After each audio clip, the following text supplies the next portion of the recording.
High school व higher secondary शालाओं में कार्यरत शिक्षकों को टैबलेट क्रय करना है और इसके लिए 10,000 रुपये की जो राशि है विभाग की ओर से सीधे इनके खाते में ट्रांसफर की जाएगी और इसके लिए शिक्षकों को एम शिक्षा मित्र के माध्यम से प्रोसेस करना होगा। जैसे हम देखें तो इस संबंध में लोक शिक्षण संचालनालय मध्य प्रदेश भोपाल के द्वारा एक आदेश जारी किया गया जो कि 21 जून 2023 को जारी हुआ, जिसमें बताया गया कि 15 जुलाई 2023 तक शिक्षकों को टैबलेट क्रय करना होगा।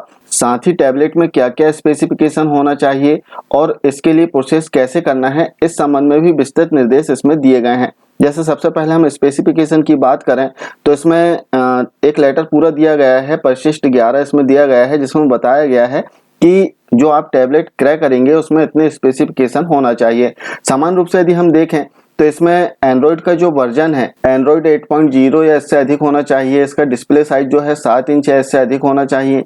साथ ही हम देखें तो इसका जो रैम का साइज है 2 GB या इससे अधिक होना चाहिए और जो इंटरनल स्टोरेज की कैपेसिटी है वो 16 GB कम से कम होना चाहिए या 16 GB से अधिक हो। और इसके अतिरिक्त हम देखें तो इसका जो स्टोरेज है वो आप 32 GB या फिर इससे अधिक तक अपग्रेड कर पाएं, ऐसी फैसिलिटी आपके टैबलेट में होना चाहिए। साथ ही कैमरे की हम बात करें तो 5 मेगापिक्सल या फिर इससे अधिक जो कैपेसिटी का कैमरा हो वो इसमें रहना अनिवार्य है। तो इस प्रकार से हम देखें तो मुख्य रूप से जो स्पेसिफिकेशन है वो इसमें दिए गए हैं। साथ ही इसमें बताया गया है कि जो 10,000 रुपये की राशि प्राप्त होना है इसके लिए प्रोसेस किस प्रकार से करना है। इसकी जो प्रोसेस है एम शिक्षा मित्र के माध्यम से शिक्षक अपने लॉगिन आईडी पासवर्ड से लॉगिन करेंगे और इसमें टैब प्रतिपूर्ति वाले ऑप्शन पर क्लिक करके आगे प्रोसेस करेंगे। आइए देखते हैं कि टैब प्रतिपूर्ति के लिए जो 10,000 रुपये की राशि प्राप्त होना है इसके लिए एम शिक्षा मित्र के माध्यम से प्रोसेस कैसे करें। टैब प्रतिपूर्ति करने के लिए सबसे पहले अपने मोबाइल में एम शिक्षा मित्र को ओपन करें और यदि इसमें आप लॉगिन नहीं हैं तो सबसे पहले आपको लॉगिन कर लेना है। लॉगिन करने के बाद एम शिक्षा मित्र आप ओपन करेंगे और एरो पर क्लिक करके आगे प्रोसेस कर लें। जैसे आप आगे प्रोसेस करेंगे तो पहला ही ऑप्शन दिखाई देगा टैब प्रतिपूर्ति का, आपको सिंपली इस ऑप्शन पर क्लिक कर देना है। अब क्लिक करने के बाद में इसमें आप देखेंगे कि 2 ऑप्शन दिए गए हैं। टैब प्रतिपूर्ति के लिए यदि हम देखें सामान्य रूप से तो 3 चरण होते हैं।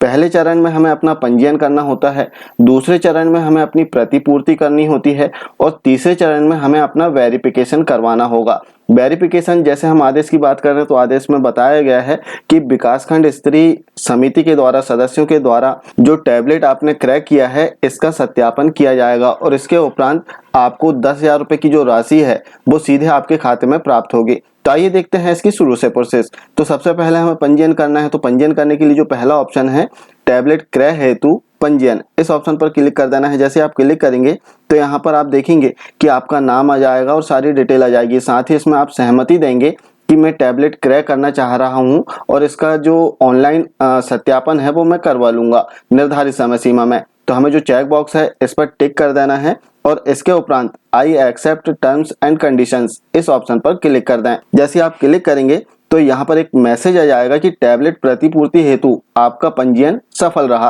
अब आपको ओके कर देना है। अब द्वितीय चरण में आपको टैबलेट क्रय कर लेना है और जो नया टैबलेट आपने क्रय किया है, खरीदा है, उस टैबलेट में आपको एम शिक्षा मित्र इंस्टॉल करना है।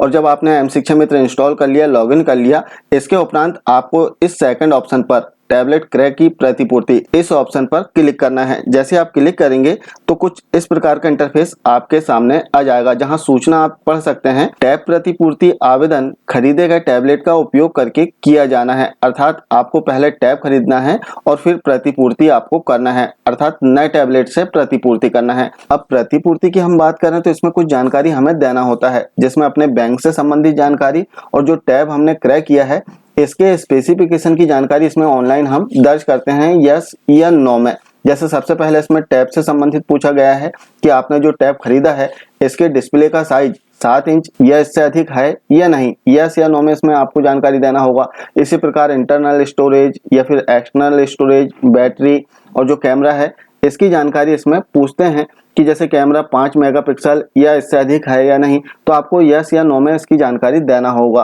अब इसमें सावधानी रखने वाली जो बात है खाता नंबर की, आपका जो खाता नंबर इसमें फिल है इसे आपको अच्छे से चेक करना है। जैसे हम आदेश में देखें तो इस संबंध में बताया गया है यहाँ पर जैसे आप देख सकते हैं अकाउंट नंबर, यहाँ पर आपको अपने बैंक का नाम लिखा हुआ मिलेगा, ब्रांच का नाम रहेगा, अकाउंट नंबर रहेगा और IFSC कोड रहेगा।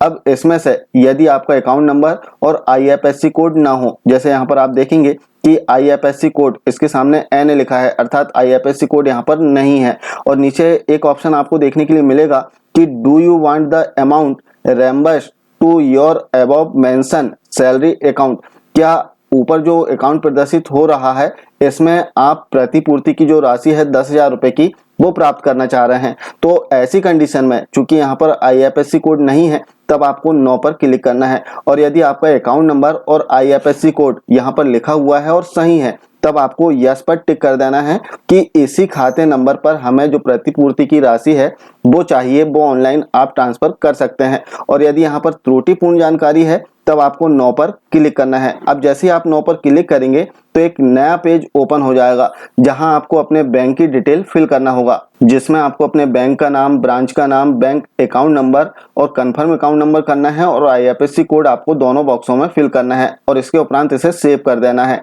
तो इस प्रकार से जो अकाउंट नंबर आप इसमें फिल करेंगे, इस अकाउंट नंबर में आपको 10,000 रुपए की जो राशि है वो ऑनलाइन ट्रांसफर की जाएगी। इसके बाद में हम देखें तो जो सेलर है जहां से हमने टैबलेट क्रय किया है वहां का, उस शॉप का GST नंबर होना जरूरी है, क्योंकि GST नंबर भी इसमें आपको फिल करना होगा।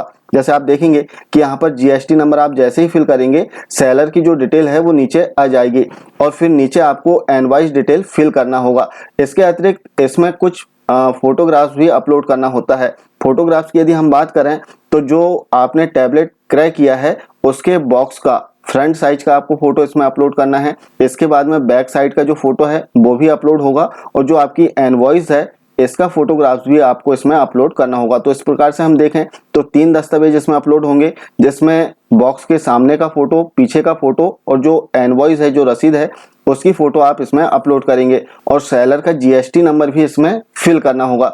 और इसके उपरांत अंत में आपको सबमिट कर देना है। लास्ट में आपको सबमिट का ऑप्शन मिलेगा। जैसे ही आप सबमिट करेंगे, सेव डिटेल पर जैसे ही क्लिक करेंगे तो आपका जो आवेदन है वो सबमिट हो जाएगा और एक मैसेज आ जाएगा कि डिटेल सेव्ड सक्सेसफुली, अर्थात आपने जो जानकारी इसमें दर्ज किया है वो सफलतापूर्वक सेव हो चुकी है। जैसे ही आप इसे सबमिट करेंगे तो आपकी जो जानकारी है विकासखंड स्तर पर चली जाएगी, जहां इसका सत्यापन किया जाएगा और सत्यापन के समय आपको इनवॉइस और जो टैब है वो दिखाना होगा और इसके उपरांत इसका सत्यापन कर दिया जाएगा यदि निर्धारित स्पेसिफिकेशन का डिवाइस आपने खरीदा है तो। और जैसे ही इसका सत्यापन होगा, आपने जो अकाउंट नंबर इसमें फिल किया है उस अकाउंट नंबर में 10,000 रुपए की जो राशि है वो आपको प्राप्त हो जाएगी। इसमें हाई स्कूल व हायर सेकेंडरी शालाओं में जो भी शिक्षक कार्यरत हैं, चाहे वो माध्यमिक शिक्षक हो, उच्च माध्यमिक शिक्षक हो, लेक्चरर हो, जो भी हो, उन्हें टैबलेट क्रय करना है और इसके लिए 10,000 रुपए की जो राशि है इन्हें प्राप्त होगी। तो इस प्रकार हम बहुत ही आसानी से एम शिक्षा मित्र के माध्यम से टैब प्रतिपूर्ति कर सकते हैं और अपने 10,000 रुपए की जो राशि है इसकी डिमांड कर सकते हैं। आशा है जानकारी अच्छी लगी होगी। मिलते हैं कुछ इसी प्रकार की जानकारियों के साथ में नेक्स्ट वीडियो में। तब तक के लिए जय हिंद।